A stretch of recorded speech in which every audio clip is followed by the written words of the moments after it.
వచనాలు, లేఖనాలు, దేవుడు రాయించినటువంటి మాటలు, వాటిలోని ఆత్మ సంబంధమైన సంగతులు పరిశుద్ధాత్మ ప్రేరణతో దేవుడు రాయించాడు. ఇది గమనించాలి కదా. పరిశుద్ధాత్మ ప్రేరణతో దేవుడు రాయించిన సంగతులు అర్థం చేసుకోవడానికి మనలో ఎవరు ఉండాలో తెలుసా? పరిశుద్ధాత్ముడే ఉండాలి. నేను చెప్పే మాట కాదు, బైబిల్లో నేరుగా మాట మీద చూడగలిగితే 1 కొరింథీయులకు రాసిన పత్రిక 2వ అధ్యాయం 10వ వచనం ఏం రాయబడింది? అందరూ కూడా బైబిల్ ఓపెన్ చేసి జాగ్రత్తగా అలా ఉన్నాయో లేదా మాటలు చూడాలి. మనకైతే దేవుడు వాటిని అంటే ఏంటి?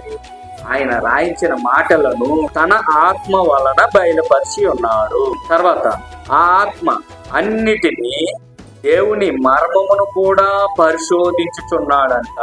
కిందనున్న 12వ వచనం, దేవుని వలన మనకు దయచేయబడిన వాటిని తెలుసుకున్నట్టుకై అర్థం కావాలి. మనము లౌకిక ఆత్మ కాక ఆయన మీతో ఎల్లప్పుడూ ఉండుటకు వేరే ఆదరణకర్తను మీ వద్దకు పంపిస్తున్నాను.